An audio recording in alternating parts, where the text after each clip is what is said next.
Boa noite a todos.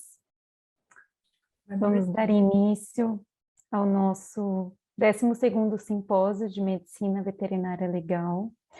É com grande satisfação que o Conselho Regional de Medicina Veterinária do Estado de São Paulo nos recebe nesta noite para o 12º Simpósio de Medicina Veterinária Legal. Antes de iniciarmos, pessoal, eu gostaria de deixar alguns recados. Pedimos que todos mantenham as câmeras e microfones desligados, para evitarmos interferências e problemas com a transmissão.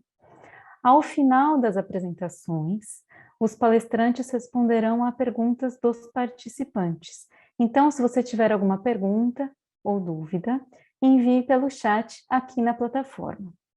Os certificados referentes a essa palestra dos participantes estarão disponíveis em até 15 dias no site da plataforma Simpla e também serão enviados via e-mail por meio do endereço cadastrado no momento da inscrição.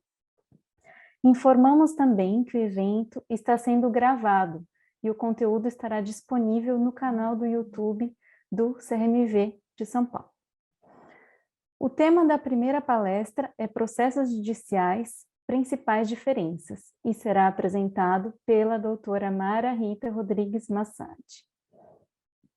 A doutora Mara Rita Rodrigues Massadi é médica veterinária graduada pela Faculdade de Medicina Veterinária e Zootecnia da Universidade de São Paulo, USP, em 1992, com mestrado em Patologia Experimental pela Faculdade de Medicina da Universidade de São Paulo, também FMUSP, em 2001, doutora em Patologia Animal pela Universidade Estadual Paulista, Unesp de Botucatu, em 2017. A doutora Mara atua na área clínica e cirúrgica de pequenos animais em processos judiciais como perita nomeada, e é presidente da Comissão Estadual de Medicina Veterinária Legal do Conselho Regional de Medicina Veterinária do Estado de São Paulo, CRMVSP, e também membro da Comissão Nacional de Medicina Veterinária Legal do Conselho Federal de Medicina Veterinária. Uma boa palestra a todos. Obrigada, professora Thalia. Só um minutinho que eu vou compartilhar aqui a tela com vocês.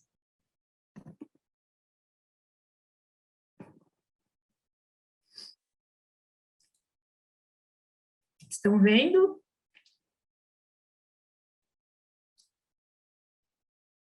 Ainda não, Mara. Agora sim, perfeito. Tá bom. Então, muito boa noite a todos. É um prazer muito grande estarmos aqui novamente, depois de longos 3 anos, por conta da nossa pandemia. E esse é um evento que o Conselho Regional de Medicina Veterinária de São Paulo tem promovido há muitos anos, e nós estamos muito felizes de poder dar continuidade esse ano nessas palestras. Então, primeiramente, deixa eu ver se eu consigo aqui dar seguimento, só um minuto, que não está aparecendo na minha tela o slide, só um minutinho, por gentileza.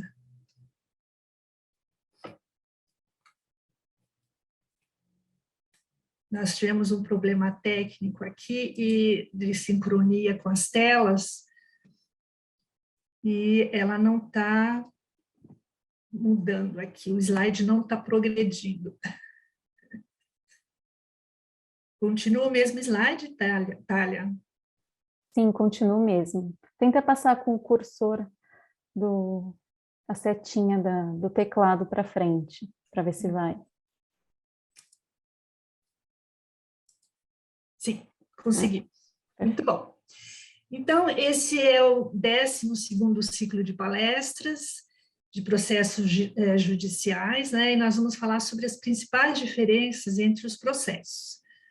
Então, primeiramente, eu gostaria de apresentar para vocês a nossa Comissão de Medicina Veterinária Legal. Ela é composta por mim, pela professora Noemi, que é professora na Unesp de Botucatu, a professora Ana Tazaka, que também é docente, a Thalia e o Bruno, que infelizmente não estava nessa foto, ele fica devendo uma foto do Bruno Lima. A nossa comissão, ela teve início em 2014, foi a primeira comissão de medicina veterinária legal do Brasil. A gente tem muita alegria, muito prazer em dizer que nós conseguimos montar essa comissão graças a toda a boa vontade do Conselho Regional de Medicina Veterinária, em especial a pessoa do Dr. Francisco, que hoje é o presidente do Conselho Federal. E depois que a nossa comissão iniciou, atendendo às necessidades do Conselho, várias outras comissões foram formadas, e isso é motivo de muita alegria para todas nós que militamos nessa área. Então, primeiramente, para a gente falar em processo judicial, a gente tem que entender alguns termos jurídicos, e eu gosto sempre de iniciar esse assunto falando sobre em que situações surgem esses processos judiciais. Então, a gente tem que entender que tem que ocorrer um fato, alguma coisa, digamos, ter uma materialidade para se iniciar um processo. Então, nós temos os fatos naturais, que vão gerar consequências jurídicas, que não dependem do ser humano, como as catástrofes climáticas, mortes, enfim. E o fato humano, que tem as consequências jurídicas também, que são os atropelamentos, os crimes ambientais, os maus tratos. Então, é importante essa diferenciação para nós chegarmos no nosso assunto básico, que são os processos judiciais envolvendo os animais. Nós temos vários tipos de processo. Então, esse fato humano, que a gente pode caracterizar como um fato jurídico, ele pode ter como consequência um processo civil, um processo criminal, um processo ético, um processo administrativo. Esses processos, eles são independentes. Então, pode haver um fato humano, pode gerar esses três tipos de processos independentes, ou apenas ou um processo civil, ou um processo criminal, ou um processo ético no conselho. Nós estamos falando desse fato humano relacionados à profissão de medicina veterinária. No caso aqui em questão, nós vamos falar do veterinário. Como que começa, então, esse processo criminal ou processo judicial, como se diz, penal, né? Um processo penal? Ele ocorre inicia-se com um boletim de ocorrência na delegacia, ou uma notificação do Ministério Público. Esse boletim de ocorrência que ocorre na delegacia, ele pode ser iniciado por um tutor do animal ou de um veterinário, enfim, de uma pessoa interessada em levar ao conhecimento do delegado algum fato que ele considere crime. Então, vai ser realizada uma perícia documental, uma perícia no local do crime, e quem realiza essa perícia é um perito concursado, que é o perito aqui no estado de São Paulo, da Polícia Civil, e se for um crime federal, é o perito concursado da Polícia Federal. Então, na perícia criminal, quem é que vai fazer essa perícia? Uma vez que o delegado designe a instalação dessa perícia, vai o perito criminal concursado. O delegado, então, designou, e aí, como é que vai ser essa perícia?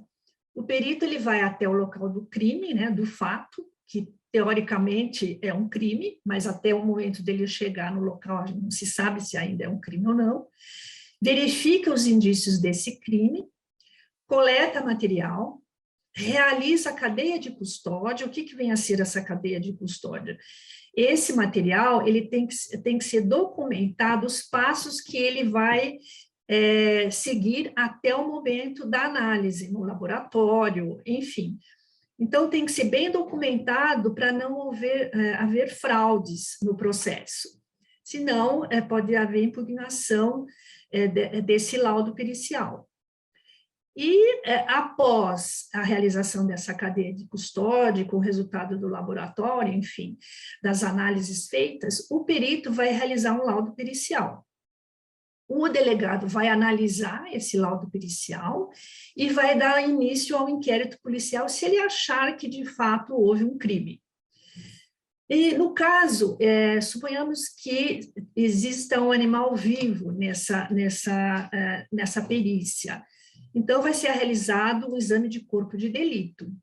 E aqui, a gente fazendo um parêntese, o primeiro laboratório de corpo de delito que surgiu aqui no Brasil foi através da professora Noemi, que inaugurou em 2020, se não me engano, o laboratório de corpo de delito na Faculdade de Botucatu, na Unesp de Botucatu. Então, lá em Botucatu é realizado esse exame de corpo de delito quando o animal entra pelo serviço de clínica ou cirurgia do hospital veterinário e é verificado alguma lesão, maus tratos, alguma suspeita de crime. Então, esse animal é chamado um plantonista do ambulatório e ele se dirige ao local, se for um animal de grande porte, ele vai até a clínica de grandes ou de equinos, examina o animal e realiza, então, essa perícia. Então, voltando aqui nesse slide, nós temos o processo criminal, que pode, muitas vezes também, esse mesmo fato, gerar um processo civil. E qual que é a diferença desses dois processos? No processo civil, existe, o objetivo dele é a indenização pelos danos causados ao tutor, por exemplo, se for uma ação movida, um crime movido uma ação movida pelo tutor, se houve danos morais e materiais. Então, esse tutor, ele vai solicitar um ressarcimento monetário pelo que aconteceu, por exemplo, com seu animal. Então, ela tem como característica, esse processo civil, a questão econômica, é um ressarcimento financeiro, diferente do criminal, que é o crime, ele vai percorrer, o processo criminal, ele vai percorrer um outro caminho, com a realização de penas, enfim. E no processo indenizatório, ele visa realmente só o ressarcimento econômico do tutor. Esse processo, ele tem dois assistentes técnicos e um perito judicial. O assistente técnico, é um médico veterinário que atua em uma das partes envolvidas no processo. Então, nesse processo civil, nós temos o requerente, né, que é o indivíduo que entra com uma ação, e o requerido, que é considerado o réu. Então, cada parte no processo pode contratar um veterinário para defender o seu lado. E o perito judicial é aquele perito designado pelo juiz para dizer qual das duas partes está com a razão. Então, eu vou trazer aqui para vocês, mais ou menos, como é que funciona esse processo civil, quais são as partes do processo, porque isso é uma das perguntas que muitas vezes as pessoas querem entender por que é tão demorado. E hoje em dia esses processos são online, então eu comecei a fazer processo judicial na época que era tudo no papel. Então, eram 7, 8 anos que levavam um processo nesse nível. Hoje em dia é em torno de 1 ano e meio a 2, que leva um processo civil desde o início até a sentença. Então, como é que começa esse processo civil? Então, por exemplo, um tutor que não está satisfeito com o trabalho do colega, do veterinário. Ele se dirige a um advogado, um escritório, né, de advocacia, conta essa história para o advogado, o que aconteceu, e o advogado, então, ele faz uma petição inicial e protocola isso dentro de um processo, ele abre um processo online e coloca essa petição inicial dentro desse processo. Daí para frente, os trâmites, eles vão acontecendo com tempos limitados. Então, por exemplo, foi feita essa petição inicial, então é como se desse um pontapé inicial no processo. Daí para frente, esses trâmites, eles têm uma ordem, uma sequência. Em geral, essa sequência, ela tem um tempo delimitado, que o juiz é que vai determinando esse tempo. Então, por exemplo, quando eu faço o laudo pericial, eu tenho 30 dias para fazer. Então, esses prazos, eles são geralmente rigorosos e a gente não pode perder. Isso é muito importante estar sempre atento a isso. Bom, nessa petição inicial, então, o tutor contou toda a história para o advogado, ele peticionou a história contada pelo tutor, e aí ele protocola alguns documentos, prontuário, fotografia, contas que ele gastou com o animal, enfim. E com isso, depois que ele protocola essa documentação, a parte, que seria no caso o réu, ele é comunicado de que está sendo aberto um processo contra ele. Aí ele faz uma contestação, ele vai contar a versão dele. Então, se foi um tutor que abriu essa petição inicial, o veterinário vai responder para o juiz, é sempre se dirigindo ao juiz, a versão dele. Aí, no passo seguinte, o requerente, a pessoa, o tutor, no caso, né, vou falar em tutor porque fica uma linguagem mais fácil para vocês compreenderem, ele faz uma manifestação sobre essa contestação. Então, ele vai dizer, não, o que o veterinário está contando não é verdade, o fato foi completamente diferente. Aí, o juiz, então, ele pede para as partes o que elas querem que seja anexado ao processo para provar o que essa história que eles estão contando. Aí seria uma indicação de provas. Então, tomar muito cuidado com essa palavra, porque a prova ela só existe depois que o juiz fala que é uma prova. Até então, nada do que você apresente, essa documentação toda apresentada, é uma prova do que aconteceu. É um documento que vai ser analisado pelo juiz. Normalmente, na indicação de provas, as partes do processo, no caso o réu e quem abriu a ação judicial, o autor da ação, pedem a perícia judicial. Normalmente são eles que pedem. Se não pedem, o juiz pede. Então, aqui, o juiz toma essa decisão de fazer uma perícia judicial, e aí ele faz a nomeação do perito. Aqui no estado de São Paulo, eles recorrem ao Tribunal de Justiça do estado de São Paulo, onde tem uma lista de peritos, e verificam quem que eles querem chamar para fazer essa perícia. Então, dependendo se é grandes animais, se bovinos, equinos, cães, gatos, tem um cadastro de veterinário especializado em cada área da veterinária, e aí o juiz determina essa perícia com aquele perito que é de acordo com o que ele viu pelo currículo, de confiança dele. Aí, nessa decisão, o juiz ele pede para as partes determinarem quem serão os assistentes técnicos que eles vão apresentar, quais são os veterinários que vão representá-los junto com o advogado, e quais os quesitos. O que são esses quesitos? Esses quesitos são perguntas que as partes vão fazer no processo para o perito, via juiz. O juiz sempre tem que homologar esses quesitos. E quando o perito responde, ele responde para o juiz. Então, teoricamente, o perito judicial ele é imparcial, ele responde apenas ao juiz e tenta ser o mais profissional e fidedigno possível, porque ele vai ter que explicar para o juiz por que ele tomou aquela decisão, no sentido de que por que ele considera que aquilo é ou não é um erro médico, ou enfim.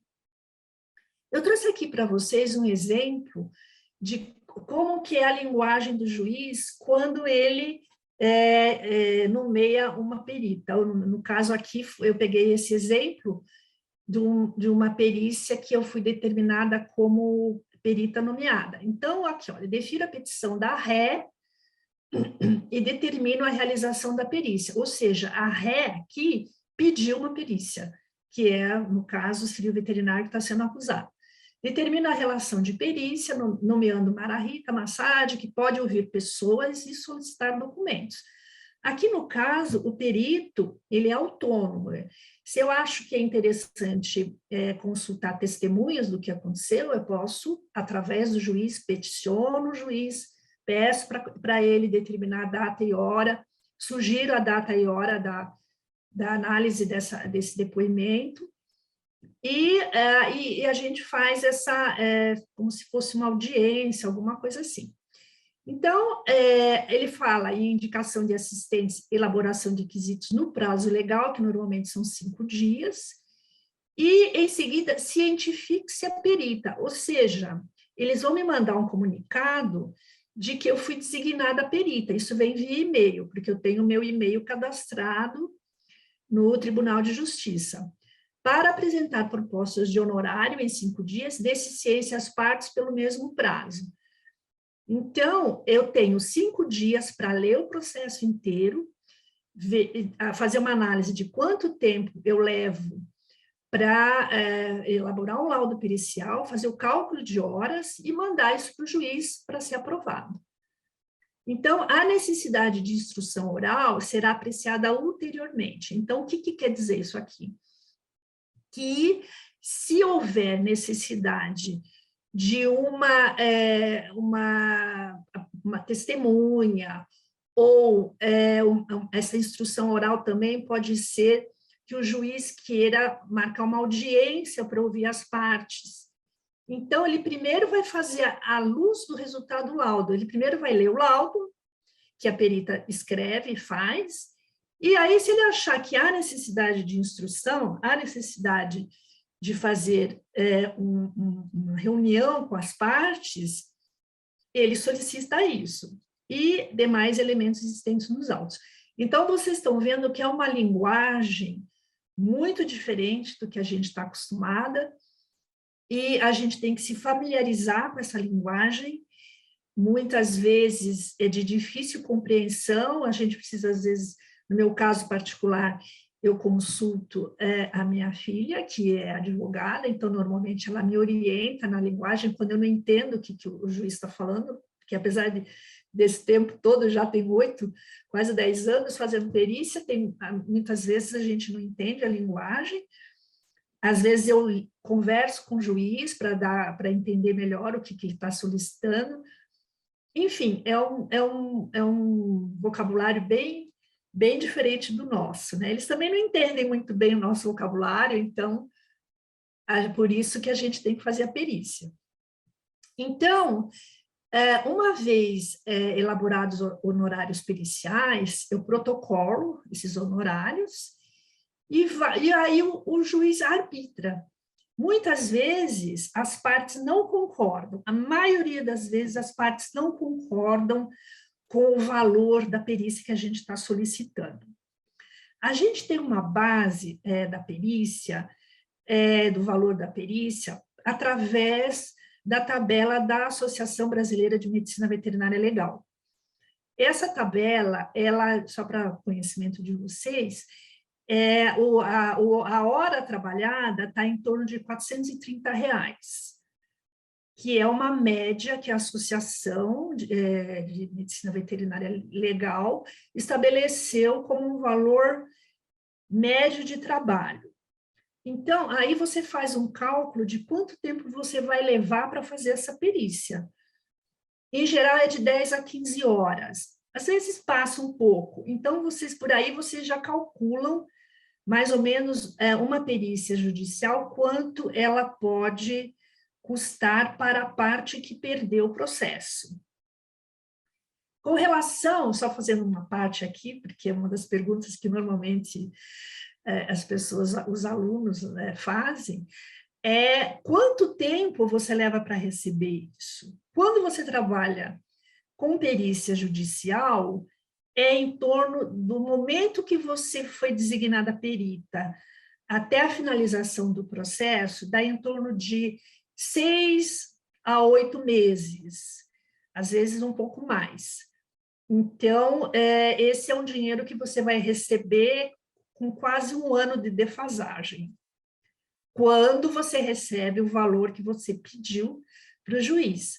Se o juiz não concordar, achar que o valor é muito alto, ele arbitra um valor menor e, teoricamente, a gente tem que... Não é muito elegante, como se diz, você dizer, ah, então não faço. Então, fica muito complicado. A gente acaba acatando o valor que o juiz determina. E aí a gente acata, né, faz uma petição acatando e faz a apresentação do laudo pericial. Depois que você apresenta esse laudo pericial, existe sempre uma contestação. Normalmente, uma das partes pede para impugnar o laudo. Isso a gente tem que estar acostumada com isso. Não pode se abalar emocionalmente, porque os advogados são extremamente rigorosos com relação à perícia, aos valores, e eles muitas vezes fazem a contestação de forma até agressiva. E a gente não pode, por isso que o laudo pericial ele tem que estar muito bem embasado, porque você vai ter que argumentar cientificamente com aquilo que você está colocando no laudo.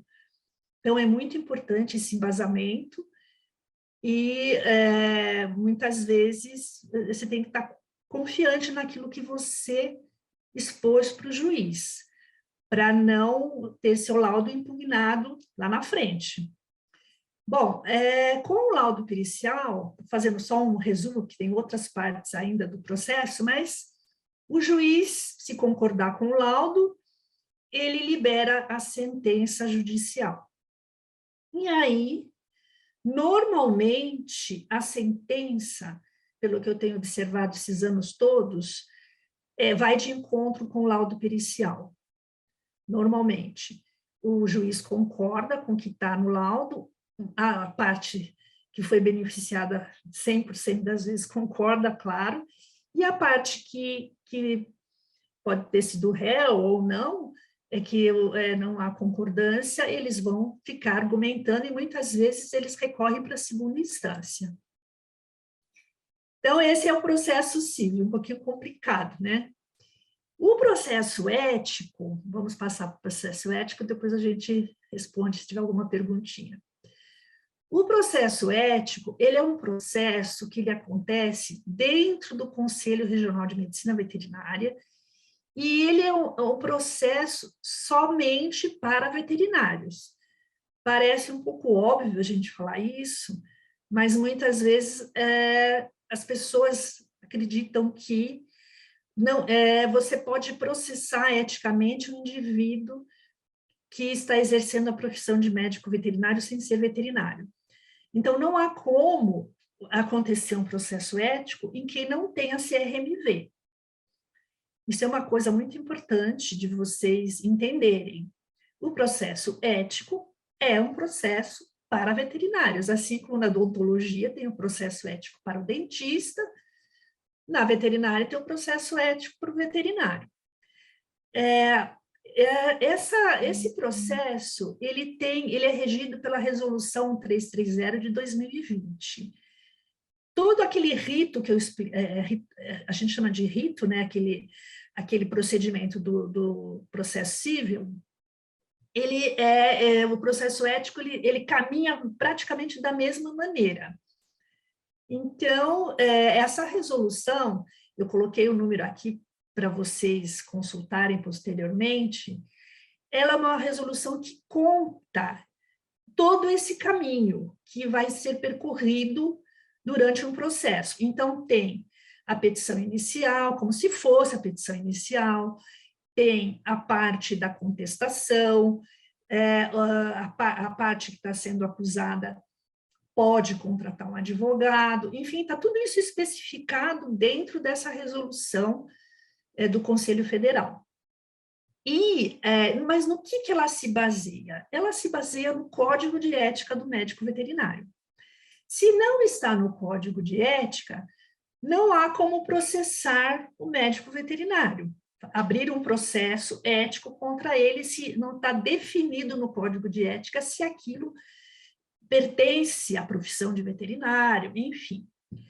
Então, é muito importante, e essa é uma mensagem também que a gente sempre gosta de colocar, que todo médico veterinário tem que conhecer o Código de Ética. Ele tem que ter ali, do ladinho da cama dele, todo dia ele lê um pouquinho o Código de Ética, para ele se inteirar do que ele pode e o que ele não pode fazer dentro da profissão. Como ele tem que se comportar com os colegas, como ele tem que se comportar com os tutores, e como qual o papel dele na sociedade. Isso está tudo muito bem definido dentro do Código de Ética do Médico Veterinário. Não precisa haver uma preocupação exagerada do médico veterinário se ele pratica a profissão dentro das regras do Código. Então, os processos, as pessoas não precisam ficar alarmadas, com receio de ser processado. Muitas vezes eu escuto isso, eu tenho medo de ser processado. Não tem essa necessidade, esse temor. Se você anota as coisas que você faz direitinho no prontuário médico veterinário, se você tem tudo documentado, se você fotografa, pede autorização para o tutor, se você fotografa a lesão, coloca no prontuário eletrônico, enfim, você se faz um histórico desse animal que você está atendendo adequado, porque isso, se gerar um processo ético, se acontecer lá na frente de você estar fazendo uma cirurgia, animal vai a óbito, acontece alguma coisa desse nível, você tem tudo documentado e fica muito mais fácil, porque quando a gente está fazendo a perícia no processo civil também, é nisso que a gente se baseia. Se não está escrito, a gente não consegue nem explicar para o juiz por que o veterinário não fez determinada coisa. Então, é muito importante o prontuário veterinário, é muito importante documentar toda a prestação de serviço relacionada aos animais. Existe também o código do consumidor, que o veterinário tem que estar atento, e é muito importante tomar conhecimento que, hoje em dia, essas ações estão cada vez mais frequentes contra os colegas, e os colegas têm que estar cientes também de que é muito importante ele ter conhecimento desse código de ética. Ele não precisa conhecer o código de processo ético, porque esse código, pode ler, mas esse código, ele serve de embasamento para os veterinários que estão no conselho, que são os conselheiros que vão analisar os processos éticos. As comissões técnicas, como a nossa, por exemplo, de medicina veterinária legal, não têm acesso a esses processos éticos. Isso é muito importante vocês saberem também. Os processos éticos são sigilosos, eles não são de conhecimento público, eles só se tornam de conhecimento público quando se encerra o processo. Mas, durante os trâmites do processo, nós, da Comissão de Medicina Veterinária, não tomamos conhecimento e nem outros veterinários, apenas os conselheiros do Conselho Regional. E o veterinário também pode recorrer ao federal, Conselho Federal de Medicina Veterinária, se ele considerar que o julgamento no regional não foi adequado, ele não está de acordo, ele pode recorrer, como no processo civil, a pessoa pode recorrer para a segunda instância. Então, eu acho que estamos no tempo aqui, eu acho que era isso que eu gostaria de apresentar para vocês, e espero que eu tenha passado a mensagem, depois do nosso contratempo inicial aí, mas, doutora Thalia, eu acho que a gente pode passar para as perguntas. Certo, combinado. Muito obrigada, doutora Mara. Sempre um prazer poder escutar essa palestra, mesmo colega e membro também da comissão. É muito bom poder trocar, né, e partilhar essas informações, principalmente aqui com a participação dos nossos colegas médicos veterinários. Então, eu selecionei aqui 4 perguntinhas, na verdade, que o pessoal enviou. A primeira pergunta foi enviada pelo João Francisco, onde ele pergunta o seguinte: referente à necessidade de instrução oral, o juiz pode pedir para o perito judicial depor presencialmente? Sim, ele pede, na instrução, ele solicita a presença do perito. Agora, ele sempre solicita que os quesitos, as perguntas que serão feitas nessa audiência, elas sejam enviadas previamente. Então, o perito veterinário recebe as perguntas em tempo viável dele consultar o processo, consultar as referências, se embasar para responder durante a audiência. Normalmente, o que a gente faz é quando a gente recebe essas perguntas, que são os quesitos, né? Normalmente a gente dá uma resposta um pouco mais abrangente, porque pelas perguntas a gente já percebe as dúvidas que ficaram no laudo pericial. Então, a gente abre um pouco mais esse leque de resposta, mas o juiz não dá abertura para as partes fazerem um diálogo com o perito. Porque isso eu entendo que isso seja uma forma de preservar o perito por respostas inadequadas que ele possa dar durante a audiência e prejudicar uma das partes. Então, as perguntas são livres, as partes podem perguntar o que elas quiserem, desde que sejam previamente enviadas.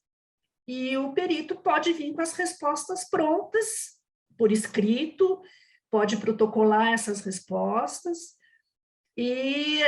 mas não pode ter essa abertura de um diálogo direto, porque, vejam, o perito é o longa-manos do juiz, como se diz, né? Então, ele tem que responder, o juiz só vai protocolar, vai aceitar esses quesitos para audiência se ele concordar, se for uma dúvida dele. Então, o juiz realmente está com a mesma dúvida que as partes. Então, ele fala, não, perita, responda isso, mas isso a gente recebe antes. Então, a gente faz uma análise, percebe onde é que possa ter havido alguma falha, e a gente faz audiência com o juiz e explica as dúvidas. Mas é mais ou menos por aí. Perfeito. E uma outra perguntinha aqui da Janaína Duarte, uma pergunta interessante, onde ela gostaria de saber a respeito da petição inicial. Se num processo civil já pode existir uma análise de forma preliminar do caso feita por um médico veterinário contratado como assistente técnico pelo requerente da ação. É possível, doutora Mara? Sim, é possível. Na verdade, o que é o mundo ideal? O mundo ideal seria a parte consultar o veterinário antes de iniciar o processo. Porque o que acontece na maioria das vezes? Houve um erro médico, mas não daquele veterinário que ele está processando, de outro. O animal foi atendido numa clínica, passou mal, foi transferido para um hospital veterinário, morreu no hospital veterinário, por erro do hospital veterinário, suponhamos. Aí o tutor entra com uma ação contra a primeira clínica. Por que ele fez isso? Porque ele desconhece a questão veterinária, então ele não contrata o assistente técnico antes de iniciar o processo. Ele precisaria ter feito isso antes, mas não fez. O colega contratado durante a petição inicial pode orientar o processo de uma forma que essa petição inicial seja elaborada, muito bem elaborada, e já convencendo, quando chegar na mão do perito, que ele vai ter que ler tudo, já tem a argumentação da parte elaborada. A gente percebe quando acontece, quando tem a participação do veterinário, porque é bem técnico, ele já aponta o erro e aí é só você dar continuidade e fazer a perícia, mas é bem possível, sim. O ideal seria antes, mas dá para fazer na petição inicial também. Exatamente. Inclusive, essa perícia que é feita antes de existir a ação, a gente chama de perícia extrajudicial, né? Que é um trabalho, inclusive um mercado aí enorme para os médicos veterinários interessados na área. E, doutora Mara, continuando, tem uma outra pergunta da Jennifer, que ela gostaria de saber, embora tenha sido abordado já ao longo um pouco da sua palestra, sobre o valor do nosso serviço na área da perícia, né? Mas, assim, só para reforçar um pouco, como é que ficaria a remuneração do perito, no caso, para poder trabalhar para o juiz? Como que é o processo da Qual remuneração? o valor médio que costuma Sim, o valor cobrar por esse serviço? varia muito. Existe a perícia, que eu não comentei, mas a gente tem que falar da perícia gratuita, que a gente muitas vezes é designada como perito para uma população que não tem recursos para pagar, e o valor é 230, se eu não me engano, R$ 240 a perícia toda. Então, o que eu faço muitas vezes, quando eu recebo esse pedido do juiz? Ele consulta, você pode fazer, faz uma petição, manda um e-mail e tal. Você poderia fazer essa perícia? Eu faço uma análise do processo e vejo se é pertinente aquela ação e se realmente eu preciso dar essa contribuição. Eu sempre parto do princípio que a gente ganha sempre experiência, aprendizado, e é muito confortante a gente participar de uma perícia gratuita sabendo que a justiça vai ser aplicada. Porque se a gente recusa, a ação está perdida. Muitas vezes não tem perito gratuito para fazer, que gratuito entre aspas, porque o Estado paga, né, essa perícia, é a Defensoria Pública que paga. Então, muitas vezes, o processo vai ser extinto porque não tem perito. Isso é uma situação. A outra situação é o valor que seria razoável para a gente realizar. Varia muito. Existem perícias de pescado, perícias de rebanho, que aí o valor extrapola R$ 100.000, R$ 150.000, mas isso não faz muito parte da nossa realidade de pequenos animais. Veterinários que trabalham nessa área, que têm bastante experiência com grandes animais, que analisam rebanho, criação de aves, podem ter um ganho bem maior na perícia. Lógico que ele vai ter que ter assistentes, contratar outros veterinários, mas ele é que assina a perícia. A perícia é sempre assinada por um veterinário, que é o veterinário responsável por aquela perícia, mas ele pode contratar outros veterinários para participarem da perícia. De pequenos animais, de cão e gato, o valor médio no estado de São Paulo está entre 3 a 6 mil reais. Dificilmente você consegue ganhar mais numa perícia por conta dos danos morais. Normalmente, danos morais, eles pedem 5 mil reais por danos morais quando o animal morre. Além do valor do animal, das contas que ele gastou no hospital, parará, eles pedem ainda mais 5 mil reais de danos morais. Então, é muito difícil o perito conceder, ou o juiz conceder um valor superior a isso. Então, você tem que ter um volume de perícias, né? Que não e a gente não leva só 10 horas para fazer uma perícia, porque ela tem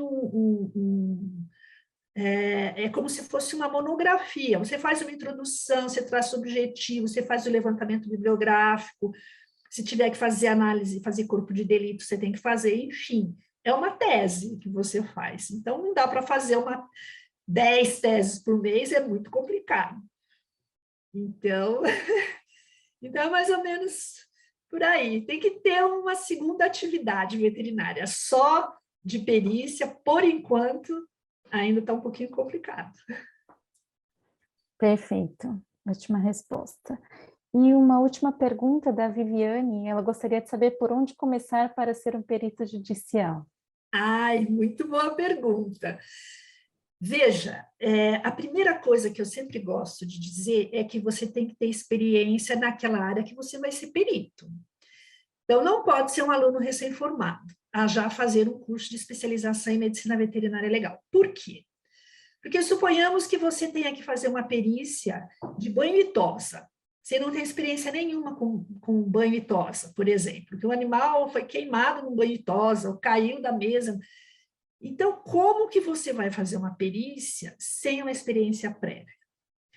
Então, primeira coisa é já ter uma especialidade. Isso dói um pouco quando a gente fala isso, porque mas eu já queria partir para a medicina legal. Mas aí você vai peritar o quê? Não é? Então, eu tenho 30 anos de clínica. A doutora Thalia tem muitos anos de experiência em clínica. Então, isso dá segurança para você fazer um laudo. Muito bem, então você é uma anestesista, tem 5 anos que você faz anestesia, já é o suficiente para você fazer uma perícia nessa área. A minha sugestão é que você faça um curso de medicina veterinária legal. Por quê? Você não vai aprender a sua especialização, você vai aprender esses trâmites que eu falei rapidamente para vocês aqui. Como que você faz um laudo, como é que você conversa com o juiz, enfim, é isso, a medicina legal é isso. É como você trabalha com a justiça, porque é uma área voltada para a justiça.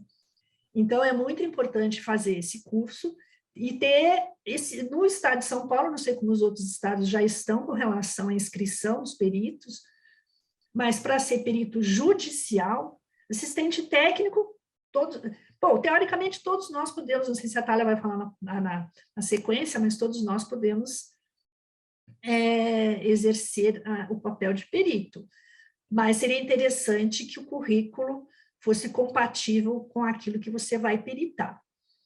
Então, e depois aí você se inscreve, como no Estado de São Paulo, no site dos auxiliares da justiça, do Tribunal de Justiça do Estado de São Paulo. Tem um ícone lá, auxiliares da justiça, você põe seu nome, sua especialidade, qual é a área que você atua, e deixa seu cadastro, e espera o juiz te chamar. Não dá para fazer propaganda, que o juiz não aceita, não dá para ir lá conversar com o juiz, levar seu currículo. Acabou tudo isso aqui no estado de São Paulo. Quando eu comecei era assim, a gente se apresentava para o juiz, explicava a área que a gente atuava, e no Fórum de São Paulo, o Fórum Central deve ter, acho que umas 50 varas. Então, você imagina subir de andar em andar, hoje em dia seria inviável fazer isso, né? Então, você tem que deixar seu currículo lá e esperar ser sorteada para o processo. Não sei se eu já respondi a questão adequadamente, mas é mais ou menos isso. Muito bem. Tem uma outra perguntinha aqui, vou aproveitar mais uma última pergunta da doutora Elan Cardoso. Ela diz, boa noite, doutora Mara. Em caso de perícia gratuita, se houver outros quesitos por uma das partes após entrega do laudo pericial, o perito pode solicitar honorários? Pode. E essa dica eu aprendi com um cliente juiz, que era meu cliente, e uma vez eu conversando, olha, eu adoro o que eu faço, mas pelo amor de Deus, é a 10ª perícia gratuita que eu recebo, eu não posso recusar isso? Não fica bem, né, recusar o pedido do juiz. Aí eu falei assim, então vou te dar uma dica. Você faz o seguinte, você analisa o processo, e aí você, justiça gratuita, você pede um valor extra.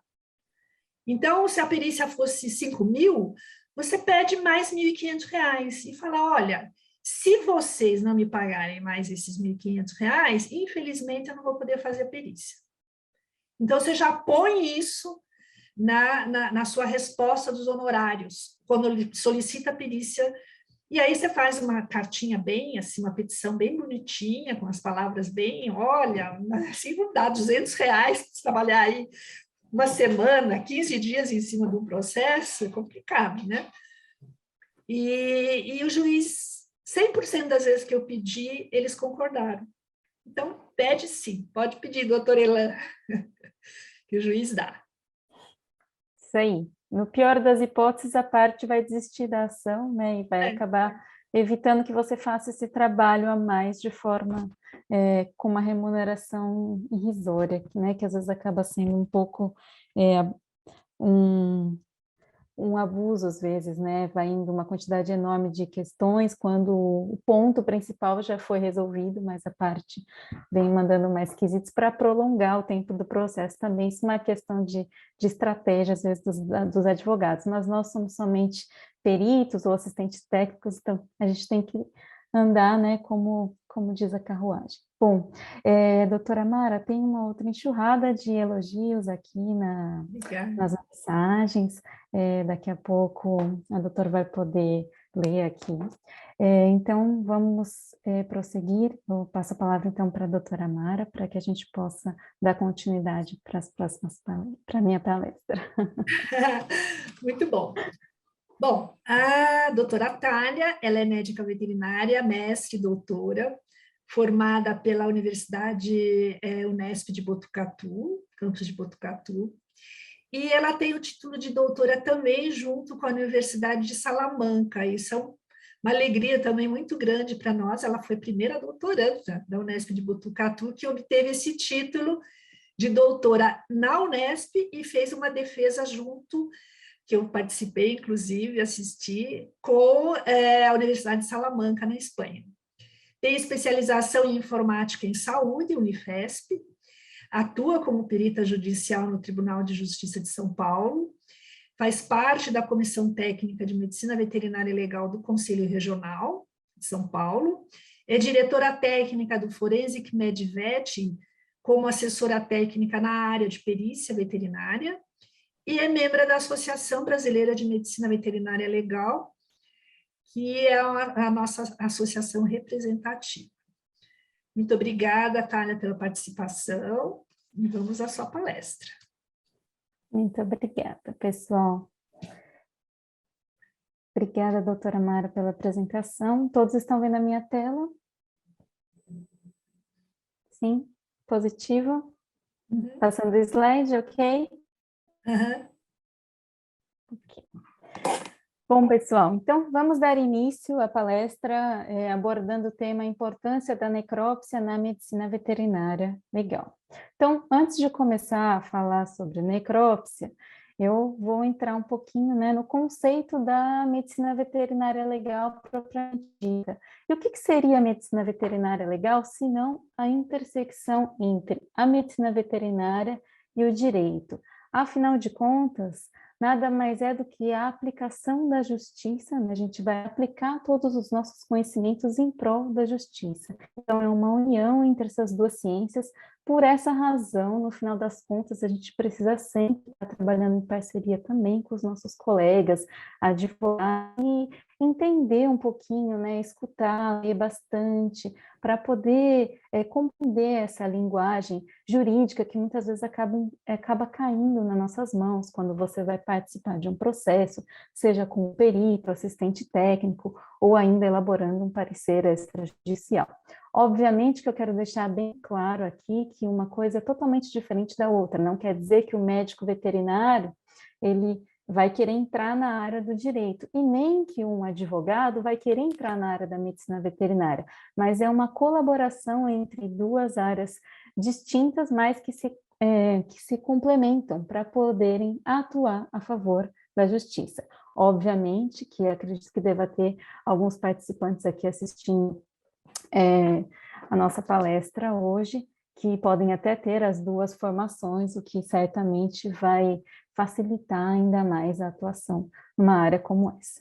E ainda mais, o que eu gostaria de dizer a todos vocês é que trata-se de uma ciência emergente. O que quer dizer uma ciência emergente? É um assunto que vem crescendo mais e mais, né?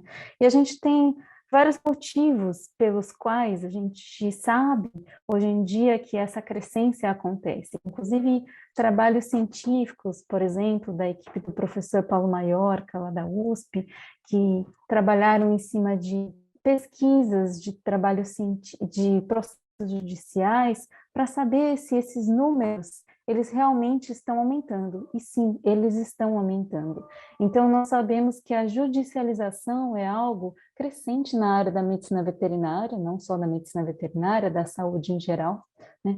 E, inclusive, durante o período da pandemia, pessoal, que a gente estava aí, né, restringindo as atividades presenciais e tudo mais, o máximo possível, os processos, eles continuaram acontecendo, né? Ainda mais hoje em dia com essa possibilidade, como bem explicado pela doutora Mara na palestra anterior, a respeito dos processos digitalizados. Então, o trabalho do perito hoje em dia, exceto nas condições em que ele precisa atuar em uma diligência, ele vai fazer muitos trabalhos de forma remota, ou seja, avaliar petições, laudos, documentos e elaborar o seu trabalho pericial, toda a sua revisão, todo o seu estudo, a sua tese. Isso acaba sendo um trabalho de uma certa forma remota.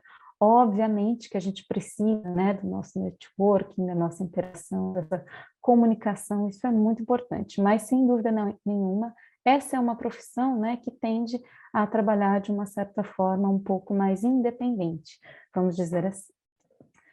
Casos frequentes, então, em situações aí que a gente ouve bastante, né, nos processos relacionados à atuação do médico veterinário. Então, o erro médico, né, principalmente na área de pequenos animais, é muito comum, processo por conta de erro médico, casos de compra e venda de animais, sejam animais de companhia, animais de produção, ou ainda produtos de origem animal, a própria indústria farmacêutica, banho e tosa de animais também, a questão do tratamento, dos cuidados com esses animais, casos de caça ilegal, né, previstos no artigo 29 da Lei de Crimes Ambientais, e crimes contra a fauna em geral, também previstos na Lei de Crimes Ambientais, como ferir, mutilar, proferir atos de abuso e maus tratos aos animais. Então, todos esses tipos de situações distintos são comuns de irem parar em tribunais, ok, pessoal? Não quer dizer que essa é uma lista exaustiva.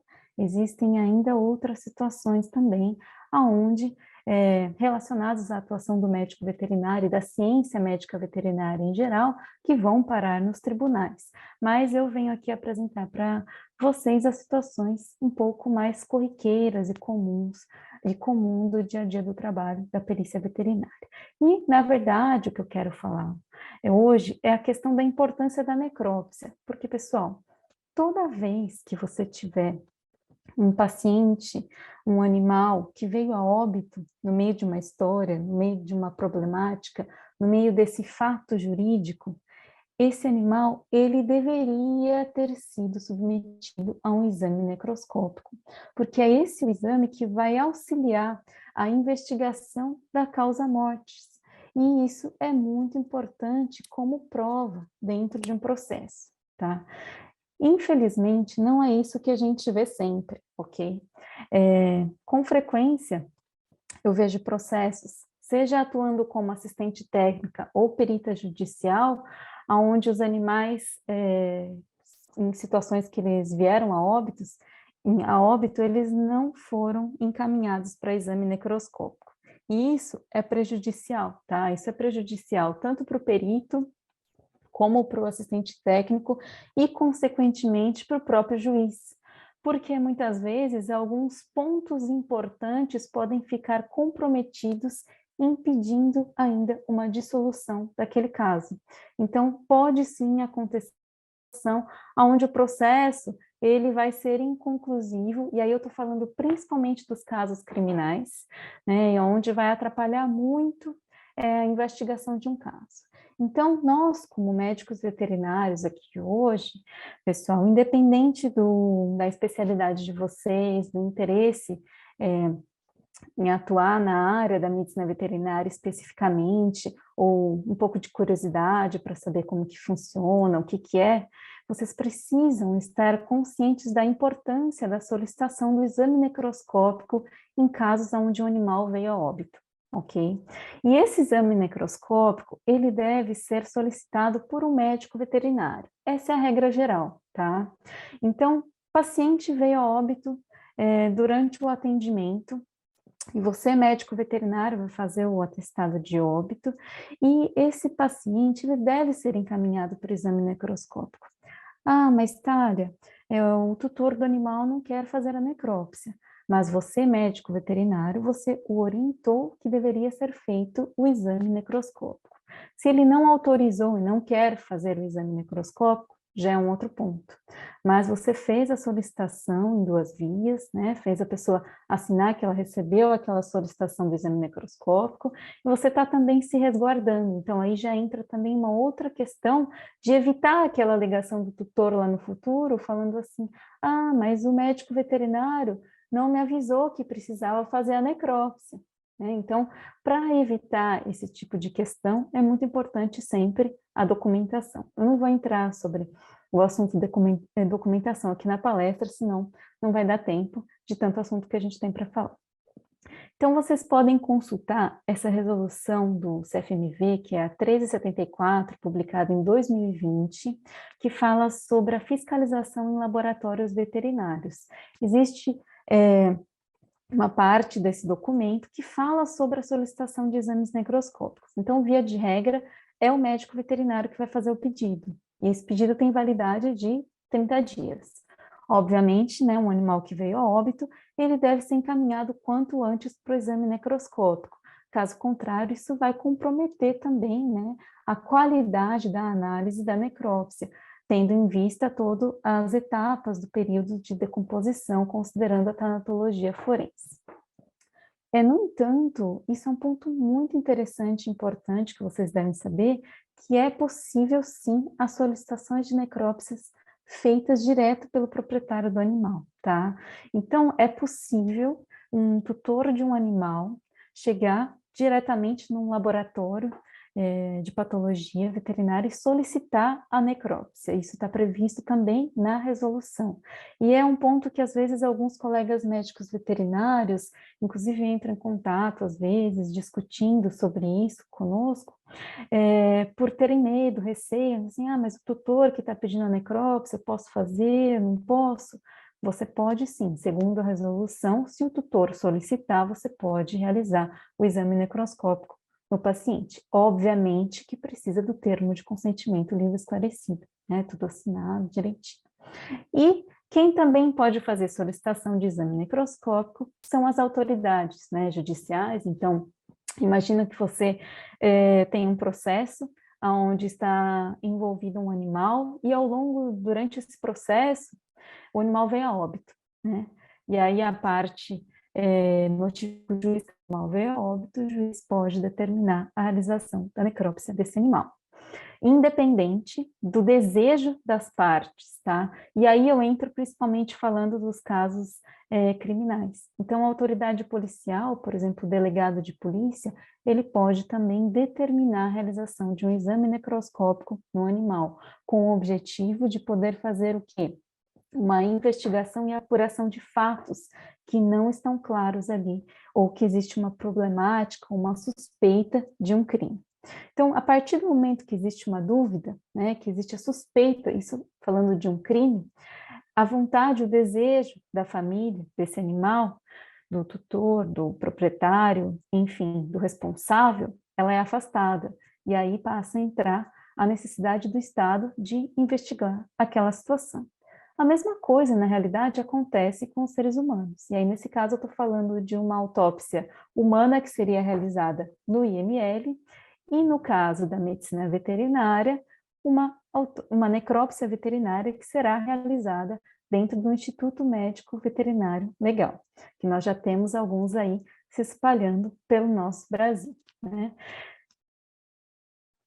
Pessoal, muito importante também, quando nós vamos realizar um exame necroscópico sobre o ponto de vista legal, é preservar a cadeia de custódia. Ao longo da palestra da doutora Mara, ela comentou um pouquinho sobre cadeia de custódia, e a cadeia de custódia, pessoal, nada mais é do que garantir o nexo de causalidade entre todos os fatos que estão acontecendo, né, em tudo que você está investigando.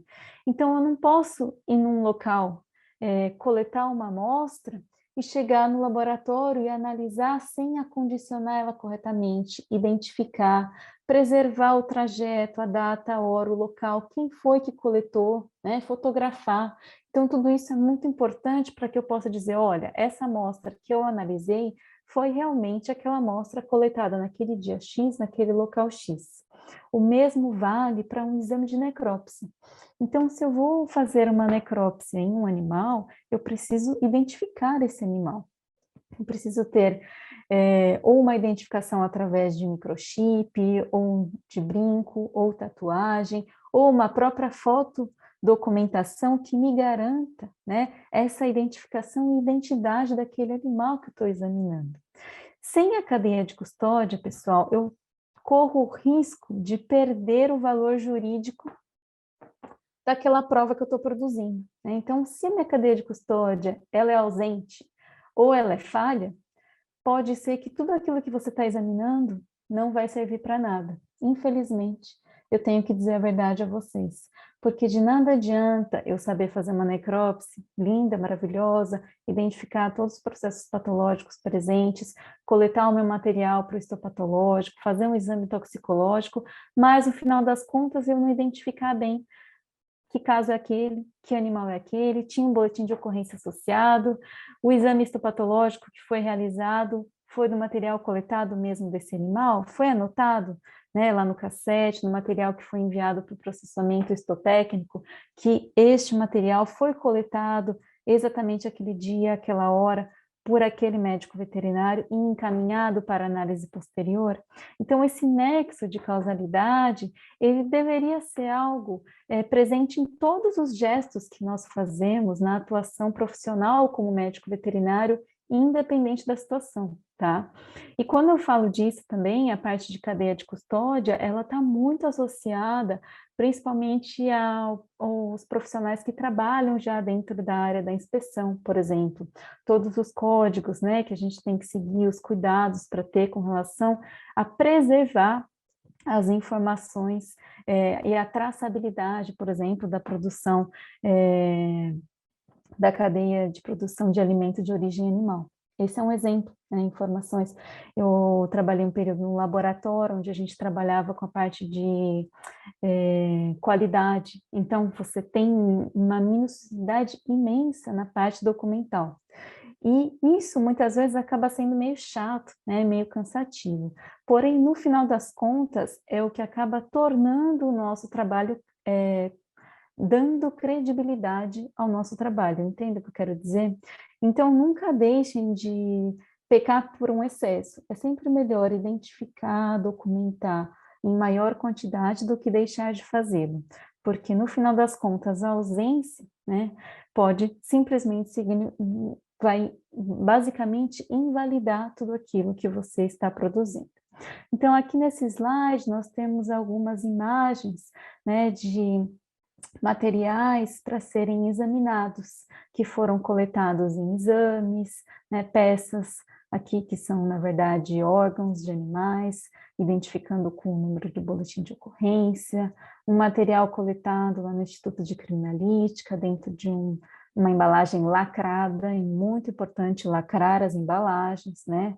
Aqui, coleta de material biológico em embalagem de papel para preservar ainda mais a qualidade, por exemplo, de amostras de DNA, porque às vezes a gente não sabe qual que vai ser o exame que vai ser solicitado lá na frente.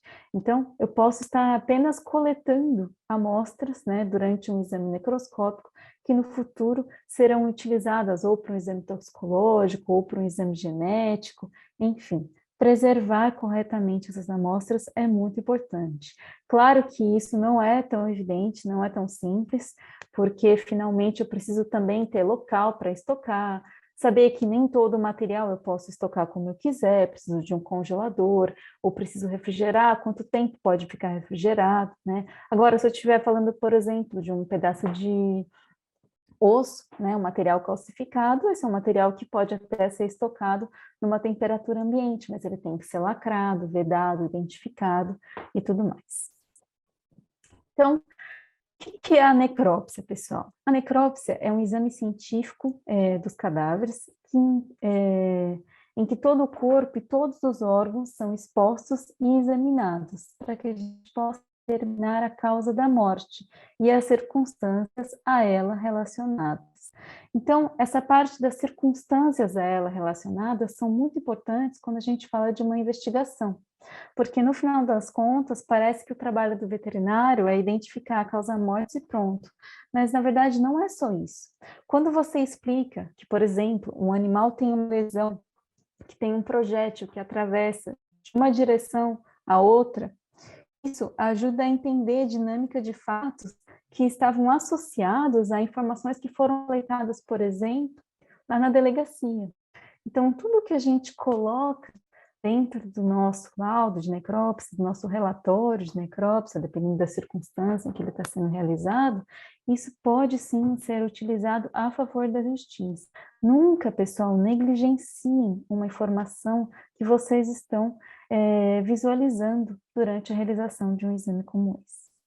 E aí, existem formas, né, diferentes de realizar a necrópsia, que seria uma necrópsia convencional, que é aquela necrópsia basicamente onde a gente vai abrir o cadáver para poder examinar o que aconteceu, seus processos patológicos e descrever as lesões sobre o ponto de vista mais da anatomia patológica, e nós temos essa necrópsia pericial, que é uma necrópsia um pouco mais detalhista, que ela vai pegar um pouco mais pesado sobre o ponto de vista da fotodocumentação. Se você que trabalha com patologia, né, quiser qualificar ainda mais seu serviço, você pode basicamente transformar todas as suas necrópsias já numa necrópsia padrão pericial, porque com certeza vai ser um serviço de maior qualidade, né? Aquele exame fotodocumentado, bem descrito, bem detalhado, garantindo sempre a cadeia de custódia. E aí existe uma outra opção também, pessoal, de exame de necrópsia, que é a necrópsia cosmética.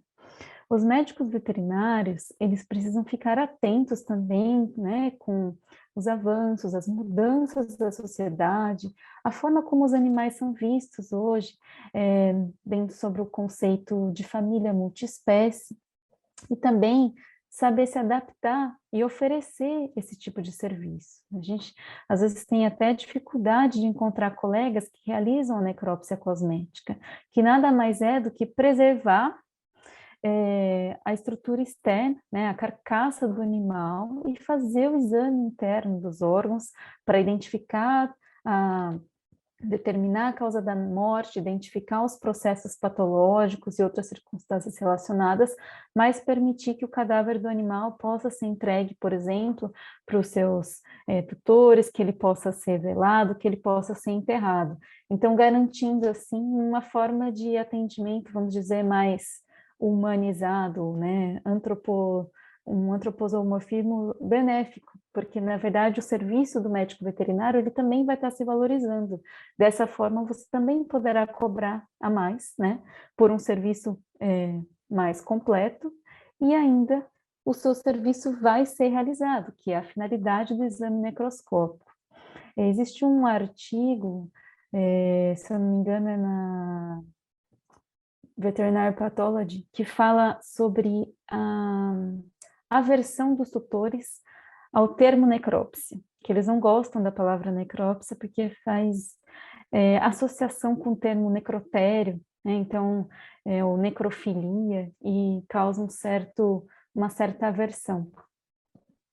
Porém, eles não têm a mesma aversão com o termo autópsia, que na verdade não é o termo correto a ser utilizado, porque auto, né, seria de próprio, então a gente não faz uma própria inspeção.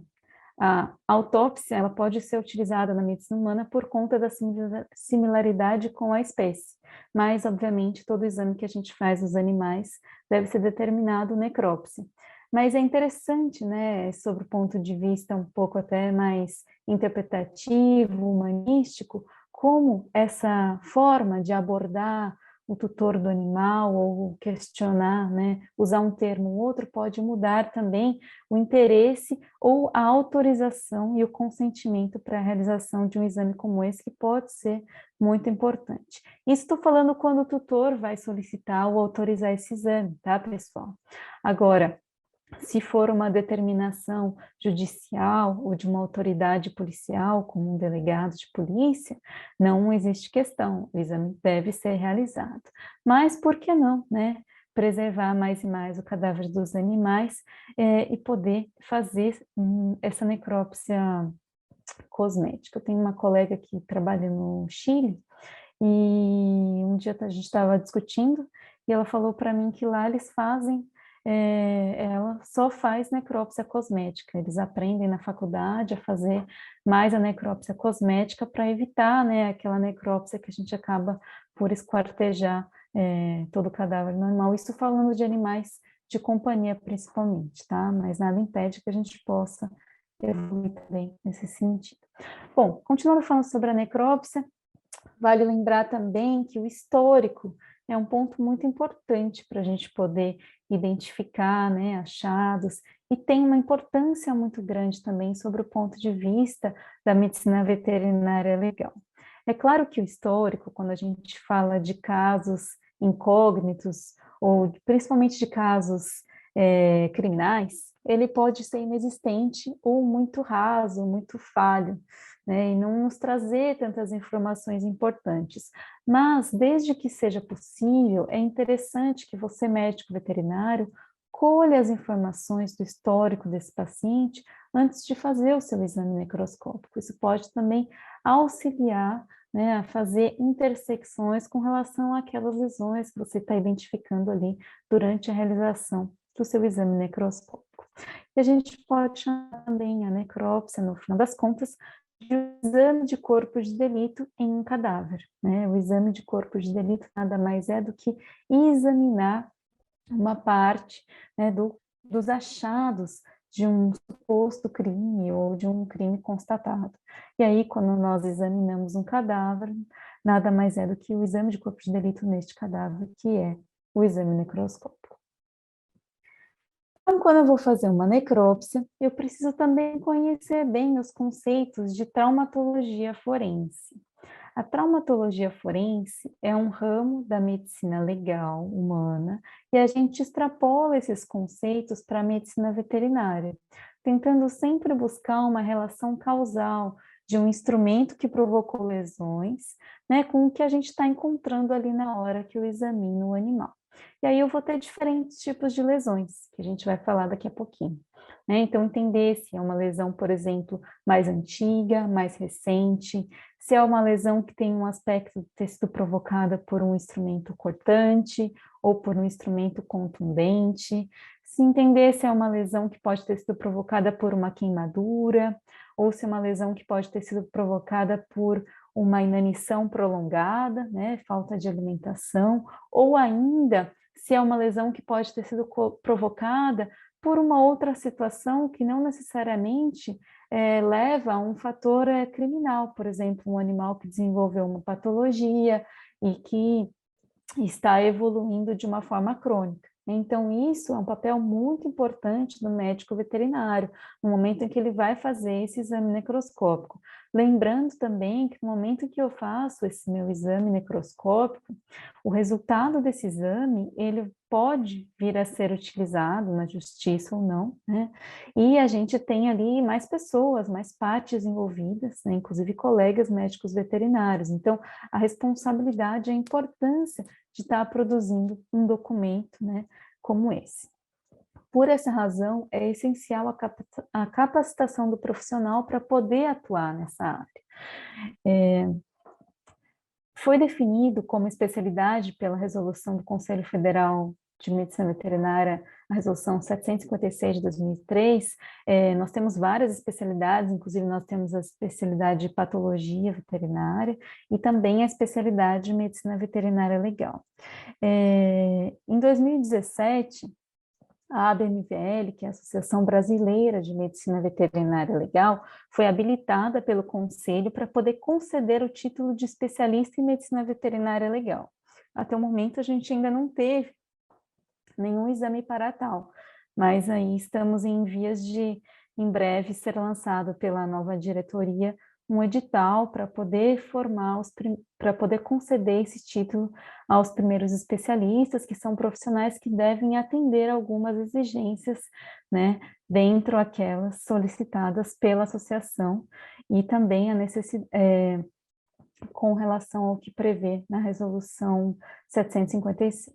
O mesmo vale também para a área da patologia, afinal de contas, né, a necrópsia acaba sendo um tipo de exame realizado, na maioria das vezes, por patologistas. Mas, Thalia, pode acontecer, de repente, eu sou um clínico, eu posso ser nomeado por um juiz para fazer um exame de necrópsia? Essa é uma pergunta que eu escuto bastante, né? A resposta é sim, você pode, tá? Pode acontecer. Se o juiz precisar e você foi a única pessoa que ele encontrou disponível, ele pode te nomear, tá? Se tiver um caso criminal, ele precisa, né, solucionar e não tem mais alguém disponível, você pode sim ser chamado para realizar aquele exame ali num determinado momento. Por essa razão é muito importante, né, a gente está se capacitando continuamente, e é isso exatamente o que a gente faz aqui, junto com essas palestras do Conselho.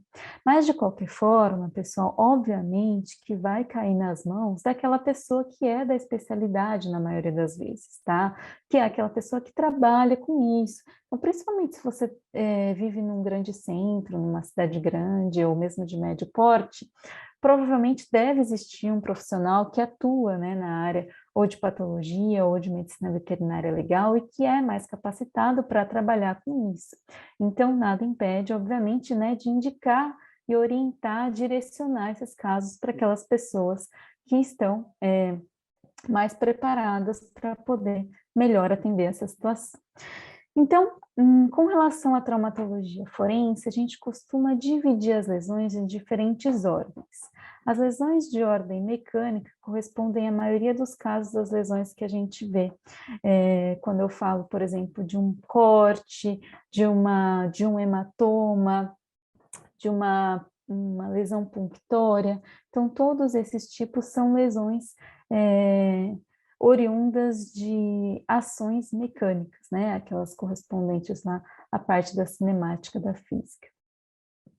Temos também, por exemplo, uma lesão provocada por uma faca, né? Que é um instrumento cortante, vai provocar uma lesão incisa. Uma lesão provocada por um martelo, que é um instrumento contundente, vai provocar uma lesão contusa. Tem também lesões provocadas por projéteis de armas de fogo. Essas são lesões um tanto quanto complexas, né? Porque envolve uma entrada de um objeto em grande velocidade e também uma grande quantidade de energia associada. Então, são lesões do tipo pérfuro-contusas. Não vou entrar em detalhes nessa parte também, mas certamente se alguém tiver interesse, eu vou deixar o meu e-mail no final, não deixe de entrar em contato para a gente trocar mais ideias, existem materiais muito bacanas para a gente poder trabalhar e aprender um pouquinho mais sobre esse assunto, que muitas vezes acaba sendo carente na formação básica dos médicos veterinários, e importante se a gente vai, porventura, um dia fazer um exame de corpo de delito, seja num animal vivo, como ali na foto, ou seja num cadáver. Temos as lesões de ordem física, que envolvem principalmente temperatura e eletricidade, então posso falar aí de uma queimadura, de uma geladura, de uma intermação, uma lesão por conta de um raio, né, uma lesão por conta de um animal que ficou dentro do carro e ficou sufocado ali dentro e super hiperventilou por conta do aumento da temperatura, ou ainda foi colocado num banho-tosa dentro daquelas secadoras automáticas e deixaram o animal braquicefálico lá dentro, ele acabou vindo a óbito, né? Então, situações aí que a gente precisa associar não só a causa da morte do animal, mas também as condições, as circunstâncias, por isso o histórico é muito importante, né, sob o ponto de vista da medicina legal também. Lesões de ordem química, por exemplo, intoxicações, envenenamentos, né? Então pensar também, quando eu tenho a suspeita, coleta de material para exame complementar. Lesões de ordem físico-química, como as asfixias, então estranguladura, esganamento, enforcamento, lesões de ordem bioquímica, como intoxicações alimentares, inanição, e lesões de ordem mista, quando tem mais de uma dessas acontecendo ao mesmo tempo, que infelizmente às vezes a gente vê, por exemplo, um animal que foi espancado, então várias lesões contusas e também intoxicado. Então, lesões de ordem mecânica e lesões de ordem química. Ah, Thalia, mas por que você está falando tudo isso, né? A gente veio falar de necrópsia. Eu estou mostrando para vocês, pessoal, situações importantes sobre o ponto de vista da medicina veterinária legal que podem cair sobre a mesa de um médico veterinário que vai estar fazendo um exame de necrópsia. E a importância que isso tem com relação a essa avaliação do ponto de vista jurídico dentro de um processo, seja ele civil ou criminal, para poder interpretar a situação e saber se houve, por exemplo, um culpado, se houve um erro, se houve um crime, se houve um delito, né? Então, tudo isso vai poder ser investigado graças ao resultado que a gente vai colocar lá na análise do nosso exame. Para isso, a cadeia de custódia é essencial e a fotodocumentação é uma forma importante de eu fazer isso, né? O ideal é sempre ter uma pessoa só para fazer as fotos, para ter fotos de qualidade, bem identificadas, né? Com data, hora, número do caso, identificação exatamente das lesões.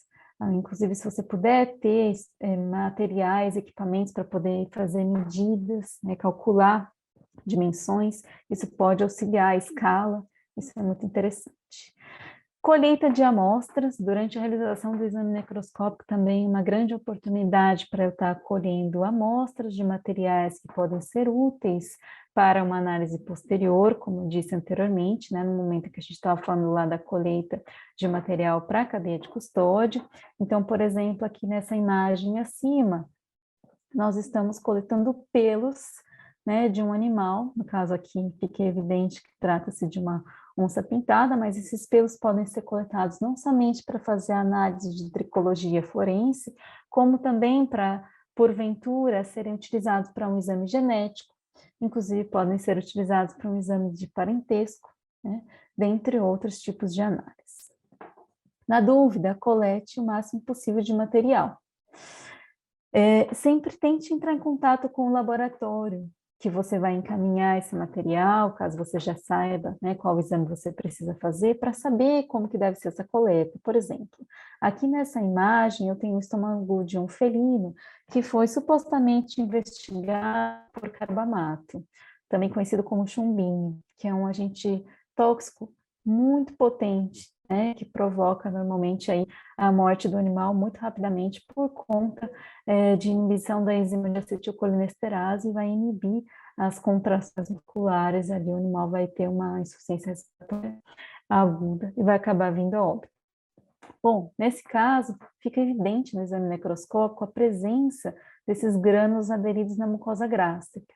Porém, o importante, quando a gente fala de uma perícia, é eu ter o máximo possível de provas, né? Então, aqui, para eu confirmar essa minha intoxicação, que ela já é fortemente suspeita, há necessidade da realização de um exame toxicológico. Então, eu vou ligar no laboratório, vou ver onde eu vou encaminhar o material, perguntar o que eles querem, se eles querem sangue, se eles querem o conteúdo estomacal, se eles querem fígado, se eles querem rins, se eles querem urina, né? E como esse material deve ser armazenado em EDTA. Claro, existem alguns livros, tá, pessoal? Tem um livro da editora Milênio, de toxicologia, muito bacana.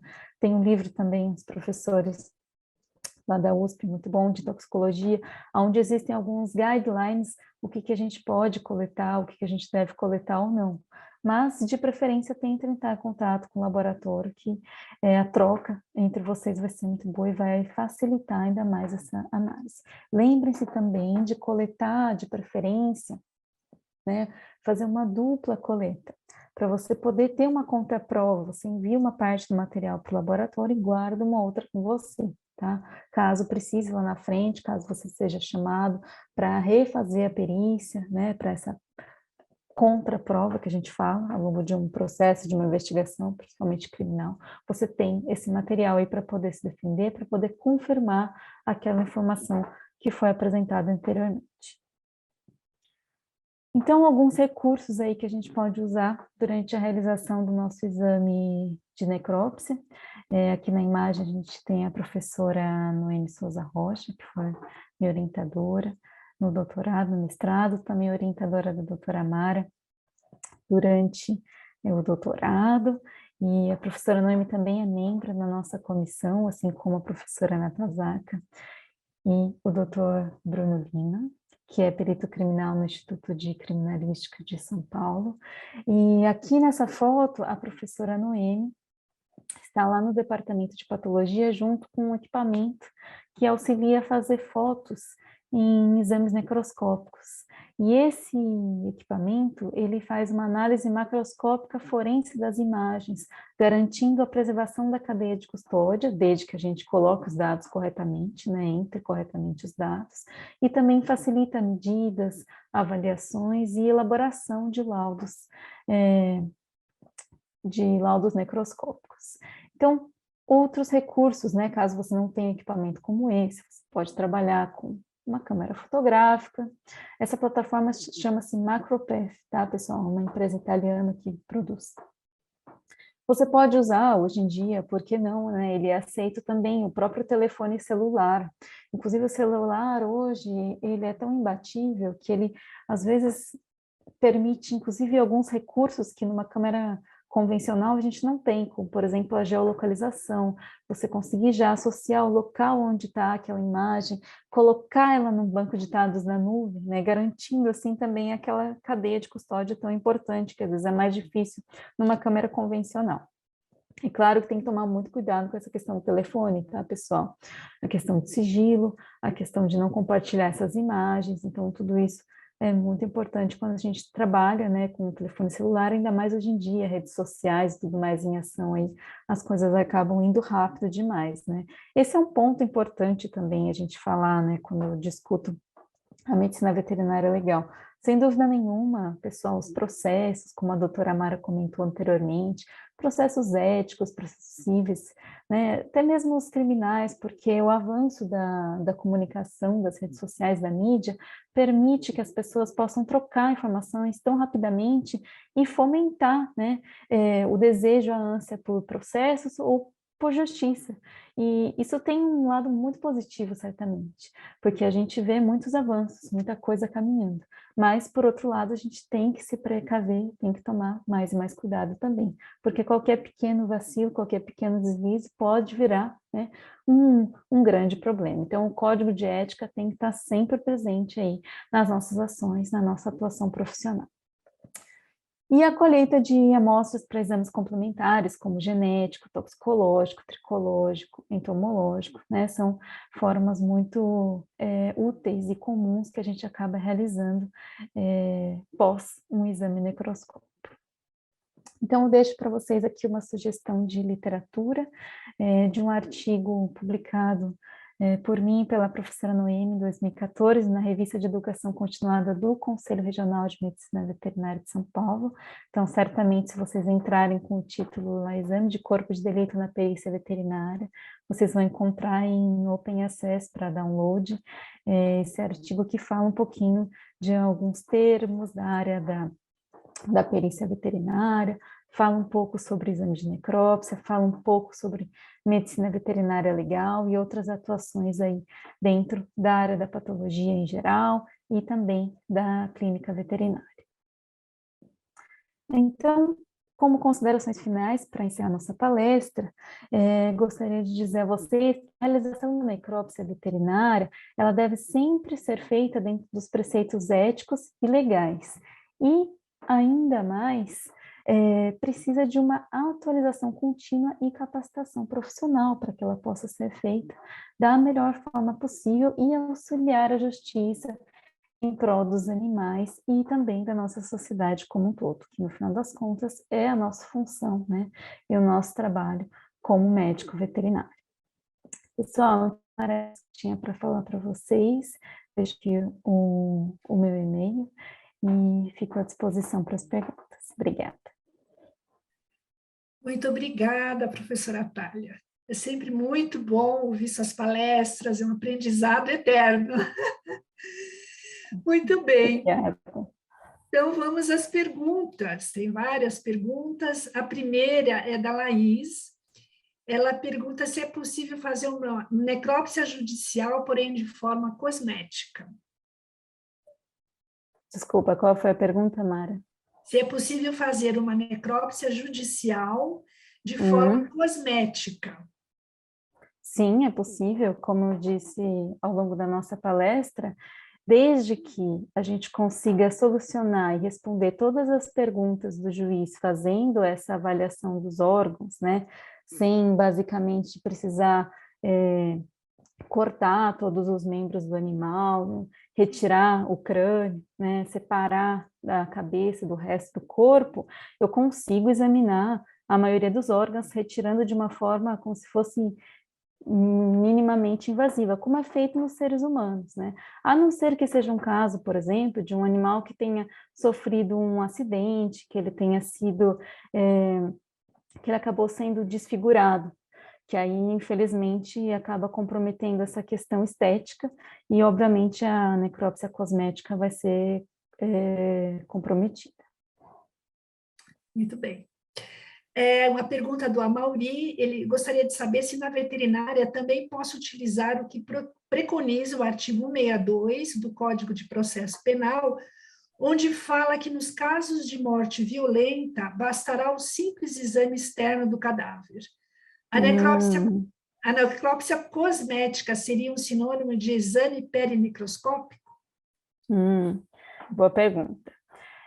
Vale lembrar, na verdade, né, que quando a gente fala do Código Penal, muitas coisas elas são feitas pensando exatamente nos seres humanos. Não tem nem sempre a abordagem pensando nos animais. Inclusive, no próprio Código Penal, que tem, por exemplo, crimes contra a pessoa, né, aquela parte que fala do lesão corporal, tudo isso é dedicado aos seres humanos. A gente não tem uma parte específica lá dentro falando dos animais nesse momento. Por isso que existe a Lei de Crimes Ambientais que foi criada e que ela é melhorada aos poucos, né, conforme a gente tem essas mudanças aí. Então, quem vai determinar o que precisa ou não ser feito para poder chegar à conclusão não sou eu, Thalia, nem a doutora Mara, nem ninguém da nossa comissão. Quem determina a necessidade da realização do exame, o que precisa ser feito, é a autoridade policial ou a autoridade judicial. Então, vai ser o delegado, vai ser o juiz, porque são eles que sabem o que precisam exatamente para poder chegar à conclusão e determinar um caso. Então, isso é uma análise muito mais jurídica do que médico-legal, né? Na verdade, essa primeira parte da pergunta. E a outra pergunta, se Assim, necrópsia cosmética seria um sinônimo de exame perinecroscópico, não, não é a mesma coisa, tá? O exame perinecroscópico, peri vem de perímetro, então é exatamente o exame que a gente faz ao redor, né, no corpo externo, sem mexer em qualquer órgão, sem mexer no interior desse cadáver. Já a necrópsia cosmética é o exame necroscópico propriamente dito, porém ele vai tentar preservar a estrutura externa do cadáver para que ele possa ser, né, encaminhado, por exemplo, para um velório, um funeral e possa ser enterrado. muito bem. Tem outra pergunta da Laís, ela gostaria de saber quanto tempo, mais ou menos, vocês guardam esse material para contraprova? Certo. Boa pergunta, Laís. Olha, o material para conta-prova, se você estiver falando de um caso que está em andamento e você fez um exame a pedido de uma autoridade, você precisa aguardar o prazo que esse processo vai se extinguir, né, que ele vai entrar em arquivo, ou ainda, se esse material estiver atrapalhando o seu armazenamento, o seu freezer, enfim, né, se for um material que estiver ocupando muito espaço, você pode pedir uma autorização para essa autoridade para poder eliminar esse material anteriormente. Se não, via de regra, os materiais a gente preconiza guardar pelo menos 5 anos, tá bom? Muito bem. Acredito que tenha mais uma pergunta, seria se qualquer veterinário, você ao longo da palestra acho que respondeu, mas se qualquer veterinário poderia fazer a necrópsia. Então, Sim. Sim, né? Qualquer médico veterinário registrado no conselho, ele pode realizar um exame necroscópico, está dentre as atribuições profissionais do médico veterinário, da Lei 5.517 de 1968. Porém, obviamente, como dito anteriormente pela doutora Mara, a gente vai sempre tender a trabalhar e atuar mais numa especialidade, né? Onde a gente vai estudar mais, se aprofundar mais.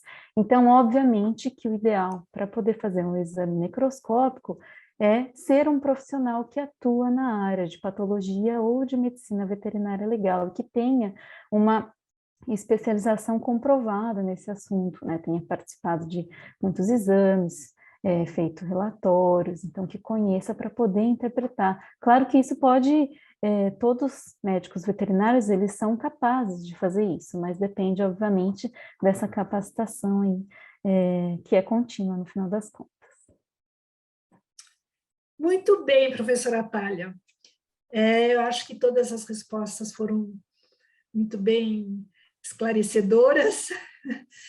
E se não houver mais nenhuma questão, acho que a gente pode encerrar o nosso evento hoje, agradecendo a presença de todos vocês e deixando disponível aí no conselho, no site, os nossos e-mails, para alguma outra questão que vocês tenham no decorrer aí da vida profissional de vocês. E lembrar que o site do conselho, ele é acessível a todos vocês, e seria muito interessante que vocês, sempre que pudessem, olhassem a página do Conselho no Facebook, nas mídias sociais, porque assim vocês vão se manter atualizados a respeito das palestras que vão correr esse ano. E, segundo a determinação do nosso presidente, doutor Edmilson, as palestras serão online, então, ao redor do mundo, do planeta, vocês poderão assistir às nossas palestras, que elas vão continuar no próximo semestre, assim como de outras comissões técnicas.